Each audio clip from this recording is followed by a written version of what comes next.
Hello friend, myself Hina Desai from Aswamekh Vidyalaya. Today we learn how to write an email. Okay. In your exam, email writing asks for 5 marks. Okay, and you can easily got that 5 marks. તમે બધા જ 5 mark આસાનીથી મેળવી શકો જો આ જે format છે એ ફોર્મેટમાં ઈમેલ બરોબર લખ્યું હોય તો આપણે જોઈએ કે ઈમેલ કેવી રીતના લખવાનું છે. અહીંયા આપ્યું છે એક્ઝામ્પલ માટે email writing write an email to your friend for best wishes for board examination. આ તો એક એક્ઝામ્પલ છે બરાબર. તમને બર્થડે પાર્ટી છે એના માટે ઇન્વિટેશન માટે પણ ઈમેલ આવી શકે. તમે બર્થડે ગિફ્ટ આપ્યું છે તો તેના માટે થેન્કિંગ કહેતું પણ બેસ્ટ વિશિસ ઈમેલ રાઇટિંગ આવી શકે. તમારો બ્રધર સિસ્ટર કે કોઈ પણ જે બોર્ડની એક્ઝામ આપવાનું હોય તો તેને બેસ્ટ વિશિસ માટે પણ આવી શકે ઈમેલ. કે કોઈએ એ બોર્ડની એક્ઝામમાં સારા માર્ક્સ મેળવ્યા છે, સારા પર્સન્ટેજ મેળવ્યા હોય બરાબર, તો એમને કોંગ્રેચ્યુલેશન માટે પણ ઈમેલ લખી શકે છે. એટલે ઘણા બધા ઈમેલ હોય છે પણ એ બધા ઈમેલનું ફોર્મેટ એક જ હોય છે. તો આપણે જોઈએ કે કેવી રીતના ઈમેલ લખવાનું છે. તો સપોઝ ધારી લો કે એક્ઝામમાં આ તમારું જે સપ્લિમેન્ટરીનું આ પેજ છે બરાબર. તમે ઈમેલ લખવાનું કેવી રીતના શરૂ કરશો તો આ જે પેજ છે તો એ પેજની અંદર પણ એક આપણે ટેબલ બનાવવાનું રહેશે. આવી રીતના એક જે આ તમારો હાંસિયો છે એની બાજુમાંથી એક લાઈન કરી દેવાની, એક બોક્સ જે ઈમેલ લખવા માટે આવી રીતનું. તમારે સ્કેલનો યુઝ કરવાનો છે, હાથથી દોરવાનું નથી બરાબર. હવે અહીંયા આપણે લખીશું ફ્રોમ. પહેલાં આવશે ફ્રોમ, પછી 2 ટપકા કરવાના છે. હવે ફ્રોમ એટલે શું આવી શકે કે સેન્ડર એટલે કે મોકલાવનાર, જે મેલ કરે છે તે. હું મેલ કરું છું બરાબર, તો અહીંયા આગળ મારું જે ઈમેલ એડ્રેસ છે, ઈમેલ આઈડી છે એ આવશે બરાબર. તમે મેલ કરી રહ્યા હો તો અહીંયા તમારું ઈમેલ આઈડી લખવાનું. મતલબમાં અહીંયા એક્ઝામની અંદર અહીંયા લખ્યું છે કે right an email to your friend. Two your friend એટલે તમારા મિત્રને. તો અહીંયા ઈમેલ લખનાર કોણ છો? તમે XYZ જે તમારું ઈમેલ આઈડી હોય એ અહીંયા આગળ આવશે. એટલે ફ્રોમની અંદર અહીંયા કોનું ઈમેલ આઈડી આવશે તો સેન્ડર પર્સન. સેન્ડર એટલે ઈમેલ મોકલનાર અથવા તો લખનાર બરાબર, એનું એડ્રેસ આવશે. તો અહીંયા આપણે ઈમેલ એડ્રેસ લખી શકીએ. હું લખું છું તો he.solanki19@gmail.com. આ સેન્ડર પર્સન થઈ ગયું. અહીંયા 2 લાઈન કરી છે તમને એક્સપ્લેન કરવા માટે બરોબર, પણ જ્યાં ઈમેલ એડ્રેસ જે છે તે અહીંયા આગળ જ આ જ લાઈનમાં લખવાનું રહેશે તમારે.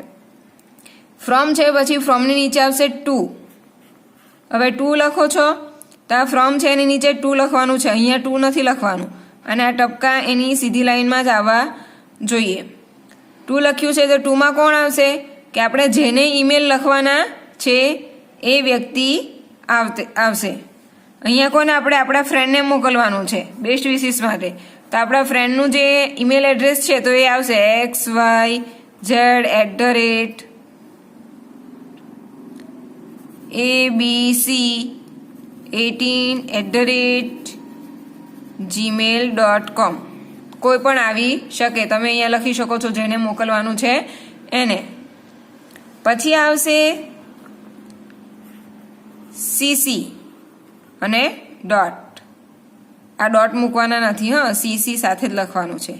પછી આવશે BCC, પાછા ડોટ આવશે. ત્યારબાદ આવશે સબ્જેક્ટ, 2 ડોટ આવશે.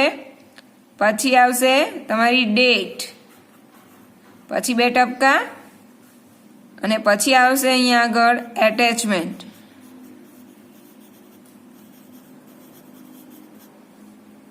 શું આવશે? એટેચમેન્ટ. અને પછી આવશે સંબોધન. એટલે તમે જે લખો છો ને ડિયર સર કે મેમ, ડિયર ફ્રેન્ડ, મતલબમાં અહીંયા એક્સ વાય ઇટીસી એક્સેટ્રા ગમે તે સંબોધન આવી શકે છે. તો આપણે જોઈએ કે ફ્રોમ અને ટુમાં તો આપણને ખબર પડી ગઈ, સમજણ પડી ગઈ કે ફ્રોમમાં આપણે જે વ્યક્તિ ઈમેલ લખી રહ્યું છે, મોકલવાનું છે, એમનું ઈમેલ એડ્રેસ આવશે અને ટુની અંદર બરોબર કે આપણે જેને મોકલવાના છે એનું ઈમેલ એડ્રેસ આવશે. પછી સીસી છે એ શું છે? તો એ કાર્બન કોપી. સીસી એટલે ટૂંકું ફોર્મ છે. સી એક પહેલો સી એટલે કાર્બન અને બીજો સી એટલે કોપી. કાર્બન કોપી એટલે કે જેવું ને તેવું બેઠુંનું બેઠું લખાણ. આપણે કોઈ વસ્તુ ડબલ વખત લખવી હોય તો શું કરવામાં આવે છે મોટા ભાગે કે કાગળ છે એની નીચે બીજું કાર્બન પેપર આવે છે બ્લેક બ્લુ કલરનું, તો એ કાગળ મૂકી દેવામાં આવે છે અને પછી લખવામાં આવે તો નીચે બીજું એના જેવી જ કોપી થઈ જાય છે, તે કાર્બન કોપી. બરોબર, તો મેલમાં એ કાર્બન કોપી છે. તો સીસી એટલે કાર્બન કોપી કે સેમ મેલ બીજા વ્યક્તિને પણ આપણે મોકલી શકીએ છીએ. જેટલાને મોકલવું હોય એ અહીંયા સીસી ની અંદર આવી શકે છે. હવે આપણે એક્ઝામમાં એ લખવાનું નથી. એક્ઝામમાં આપણે ફ્રોમ લખીશું, ટુ લખીશું, સબ્જેક્ટ, ડેટ, એટેચમેન્ટ. આ જે સીસી છે અને બીસીસી છે એ બંને આપણે રો ખાલી રાખીશું. એની અંદર આપણે કશું લખવાનું નથી એક્ઝામની અંદર. હવે જે આ બીસીસી છે એટલે બ્લાઇન્ડ કાર્બન કોપી. જો બ્લાઇન્ડ એટલે અહીંયા કેવું છે કે અહીંયા આપણે જેટલા વ્યક્તિને મેલ મોકલવાના છે બરોબર એ બધા મેલ જે આપણે છુપા રાખી શકીએ કે આ જે અહીંયા એક્સ વાય ઝેડ એબીસી જે ફ્રેન્ડ છે એને મેલ કર્યો છે બરોબર, તો એને ખબર ના પડે કે મેં બીજા કોને કોને મેલ કર્યા છે. તો એના માટે એ બધા જે બીજા આ મેલ હું બીજા વ્યક્તિને પણ કરું છું તો તેના એડ્રેસ અહીંયા આગળ આવશે કે એ કાર્બન કોપી જેને મોકલી છે બરોબર, તો કોને કોને મોકલી છે એ સામેવાળું વ્યક્તિ જોઈ શકે અને એના માટે બીસીસી આવે છે. સીસી એટલે કાર્બન કોપી અને બીસીસી એટલે કે બ્લેન્ક કાર્બન કોપી. સબ્જેક્ટ, તો સબ્જેક્ટ તમારો જે વિષય આપ્યો છે બરોબર એના માટે આવશે, તે આવશે વિષય. તો અહીંયા આપ્યું છે friend for best wishes for board examination. તો અહીંયા આગળ તમારા સબ્જેક્ટમાં શું આવશે?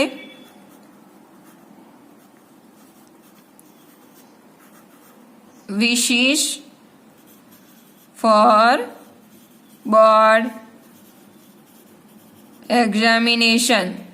ઓકે, આ તમારી જે વિશિસ છે જે તમારો ઈમેલનો સબ્જેક્ટ છે અહીંયા best wishes for board exam એ તમારો સબ્જેક્ટ અહીંયા આગળ આવશે. એ સબ્જેક્ટ આખો નથી લખવાનો, આપણે શોર્ટમાં જ લખવાનું છે કે વિશિસ ફોર બોર્ડ એક્ઝામિનેશન. હવે ડેટ છે તો ડેટ તમારી જે એક્ઝામની ડેટ છે એ લખવાની બરોબર. તો આપણી તમારી એક્ઝામની ડેટ અત્યારે કઈ છે કે 27 તારીખ છે બરોબર. તો અહીંયા 27/1/2021 આવી રીતના જ ઈમેલની અંદર તારીખ લખવાની, પણ અહીંયા 27 પછી અહીંયા તમે જેન લખો બરોબર, એવું લખવાનું નથી. પછી આવશે તમારું એટેચમેન્ટ. એટેચમેન્ટ એટલે એટેચમેન્ટ જે કોપી છે એની અંદર તમે તમારા ફોટા છે, લેટર છે, કોઈ પણ વસ્તુ એટેચ કરી શકો છો બરોબર. તો હવે આપણે જોઈએ કે એટેચમેન્ટની અંદર શું આવશે. તો પહેલા આવશે સંબોધન કે ફોટા એવું છે તો ચાલો ફોટા પાડ્યા છે એને એટેચ કરીને આપણે સેન્ડ કરી દઈએ, પણ આપણે તો શું લખવાનું છે? બેસ્ટ વિશિસ લખવાની છે એટલે આપણે સીધું એટેચ કરી શકતા નથી. એને માટે આપણે જે શું વિશિસમાં લખવાનું છે એ લખીને એ લખાણ એટેચ કરવું પડશે. તો ડિયર સર મેમ ફ્રેન્ડ, અહીંયા ડિયર સર મેમ કેમ લખ્યું છે કે અહીંયા બીજું કોઈ પણ હવે કોઈ ઓફિસમાં મેલ મોકલવાનો હોય તો ત્યાં આગળ ફ્રેન્ડ્સ આવે નહીં, તો ત્યાં આગળ શું આવશે? ડિયર સર કે ડિયર મેમ. જો મેલ હોય તો સર આવે અને ફિમેલ હોય તો મેમ આવે છે. તો એ તમારે એ રીતનું સંબોધન લખવાનું કે ડિયર સર કે ડિયર મેમ, અને મિત્રને હોય તો ડિયર ફ્રેન્ડ વગેરે જે આવે સંબોધન એ સબ્જેક્ટને અનુલક્ષીને તમારે સંબોધન લખવાનું રહેશે. હવે લખવાનું છે આટલું તમે લખો તો તમને 2 માર્ક્સ મળી શકે, પણ આ કેવું એકદમ વ્યવસ્થિત લખવું જોઈએ. અને આ જે ફ્રોમ લખ્યું છે તો અહીંયાથી પણ એને એક બ્રેકેટ બનાવી દેવાનો. ફ્રોમ આપણે તો ફ્રોમ આ તો તમને સમજણ માટે હતું એટલે અહીંયાથી આ ફ્રોમ થશે. પછી જેને મોકલવાનું છે એનું પણ અહીંયાથી ટેબલ, અહીંયા ટેબલ બનાવવાનું નથી, અંદર જ લાઈન ડ્રો કરી દેવાની છે. આ સીસીસી માટેનું, આ બીસીસી માટે અને આ સબ્જેક્ટ માટેનું છે ખાનું. ત્યારબાદ ડેટ માટે આવશે. ત્યારબાદ એટેચમેન્ટ પણ આવશે બોક્સમાં. ઓકે, હવે તમે અહીંયાથી dear sir, ma'am, dear friend આપણે આવશે અહીંયા આગળ વિશિસ ફ્રેન્ડને કરવાનું છે, બરોબર? એટલે આપણે અહીંયા આવશે ડિયર ફ્રેન્ડ. ઓકે, હવે શું આવશે કે તમે જે બોર્ડની એક્ઝામ માટે એને વિશિસ આપો છો, એટલે કે I wish you best of luck for your board examination of 10th કે 12th, જે માટે હોય એ 12th આપણે લખી શકીએ એ લાઈન પેરેગ્રાફ પાડીને.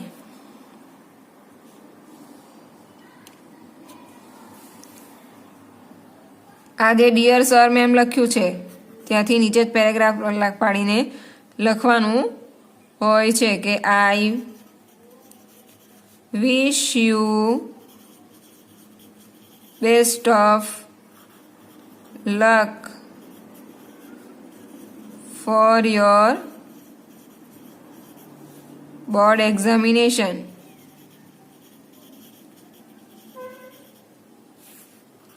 Of 12th. ઓકે, 12th નહીં હોય તો અહીંયા 10th પણ આવી શકે, પણ તમારે મોટે ભાગે 12th જ આવશે. પછી તમે લખી શકો I know you have worked hard, કે મને ખબર છે. I wish you best of luck for your board examination, કે હું તમને બોર્ડની એક્ઝામિનેશન માટે બેસ્ટ વિશિસ મોકલું છું. કયા બોર્ડની? તો 12th અથવા તો 10th. I know you have work hard, કે મને ખબર છે કે તું એ ઘણી મહેનત કરી છે. વર્ક હાર્ડ એટલે ઘણી મહેનત કરવી. એન્ડ અને યુ ડિઝર્વ એટલે મેળવવું. ડિઝર્વ એટલે શું? મેળવવું. ડિઝર્વ ધ બેસ્ટ રિઝલ્ટ, કે તું એ સખત મહેનત કરી છે તો આશા રાખું કે તને સારું પરિણામ મળે. Full stop. હવે સેકન્ડ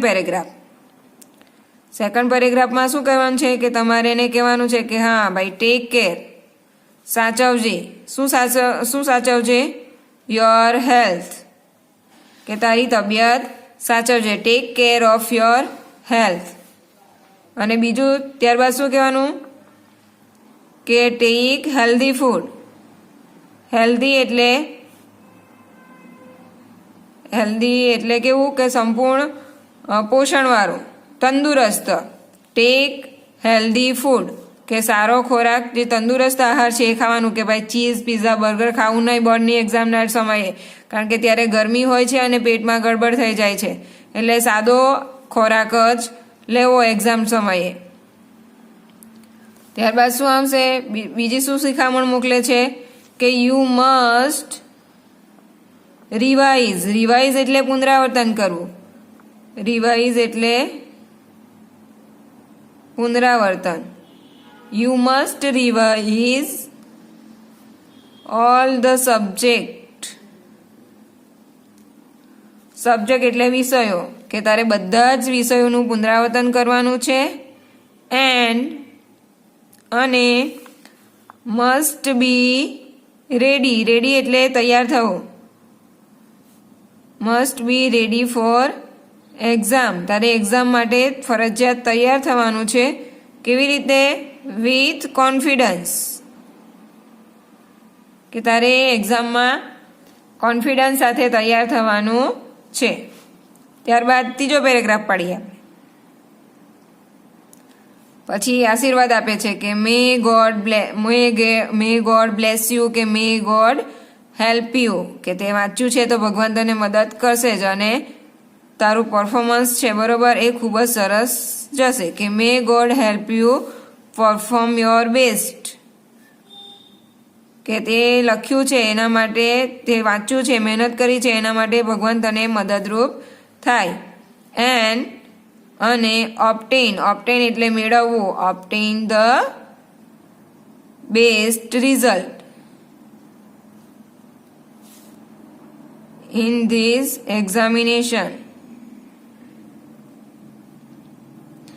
કે તું ભગવાન તને આ એક્ઝામમાં સારું પરિણામ મેળવે. એવા આશીર્વાદ. પછી હવે લાસ્ટ પેરેગ્રાફ. આ પેરેગ્રાફની નીચે જ આવવો જોઈએ બીજો પેરેગ્રાફ. વન્સ અગેન એટલે કે ફરીથી. I wish you all the best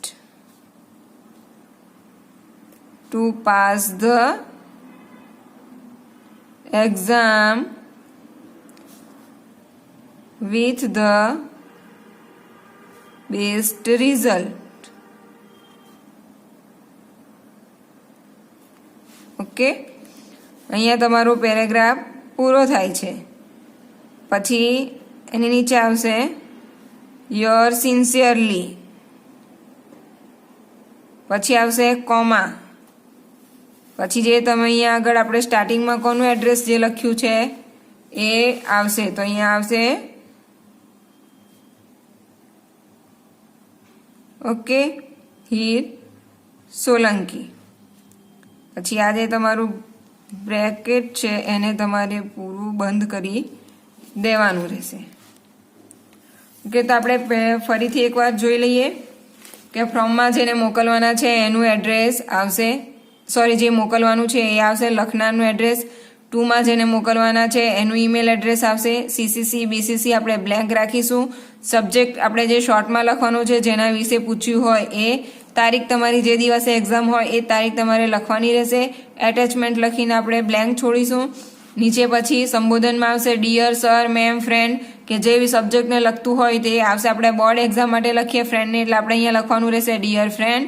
ત્યારબાદ પેરેગ્રાફમાં લખવાનું કે I wish you best of luck for your board examination of 12th અથવા તો 10th, કે હું તારી બોર્ડની એક્ઝામ છે 12th 10thની એના માટે તને બેસ્ટ વિશેસ મોકલું છું. આઈ know you have work hard, કે મને ખબર છે તે ઘણી જ મહેનત કરી છે. And you deserve the best result, અને તેનું તારું સારું પરિણામ પણ તને મળશે. Take care your health and take healthy food, કે તે તારા શરીરની તંદુરસ્તીની કાળજી રાખજે અને જે તંદુરસ્ત આહાર છે, ખોરાક છે એ ખાજે. You must revise all the subject and must be ready for exam with confidence, કે તારે બધા જ રિવાઇઝ એટલે પુનરાવર્તન કરવું, કે તારે બધા જ વિષયોનું પુનરાવર્તન કરવાનું છે. એન્ડ મસ્ટ બી રેડી, અને ફરજિયાત તૈયાર થવાનું છે four exam with confidence. Confidence એટલે આત્મવિશ્વાસ. ઓકે, તમારે તો તારે એકદમ કોન્ફિડન્સથી તૈયાર થવાનું છે. મે God help you perform your best, કે ભગવાન તને જે પરફોર્મ કરવામાં ખૂબ જ મદદરૂપ થાય. પરફોર્મ કરવો એટલે કે જે લખવું, જે વર્ણવવું, દેખાવ કરવો. Help you perform your best. And obtain એટલે મેળવવું. ઓપ્ટેન એટલે મેળવવું ધ બેસ્ટ રિઝલ્ટ, કે તને સારું પરિણામ તું મેળવે. ધીસ એક્ઝામિનેશન, કે આ પરીક્ષાની અંદર તું સારું પરિણામ મેળવે. વન્સ અગેન, કે ફરીથી એકવાર I wish you all the best to pass exam with the best result, કે ફરીથી હું તને વિશિસ કરું છું કે તને એક્ઝામમાં તું સારું પરિણામ મેળવે. Your sincerely Heer Solanki. આટલું લખો છો તમે એટલે તમને 5માંથી 5 માર્ક્સ મળી જાય. અને તમે અહીંયા જે આટલું લખો છો ફ્રોમથી લઈને એટેચમેન્ટ અહીંયા સંબોધન સુધી, તો એના કેટલા માર્ક્સ મળશે તમને? 2 માર્ક્સ. અહીંયાથી જે તમે પેરેગ્રાફ લખો છો અહીંયા સુધી એના મળશે તમને 2 માર્ક્સ. આ જે છેલ્લો પેરેગ્રાફ અને આ છે તો અહીંયા સુધીના મળશે તમને 1.5, અને આ જે છેલ્લું સંબોધન છે 2. આ જે છે છેલ્લો પેરેગ્રાફ વન્સથી લઈને કન્ક્લુઝનનો એનો 0.5 એટલે half mark. And your sincerely જે સંબોધન કરો છો, એન્ડિંગ કરો છો બરોબર, એનો 0.5 એટલે ટોટલ આ બંને થઈને અહીંયા 1 માર્ક્સ. ઓકે, તો I hope you all understand. Thank you.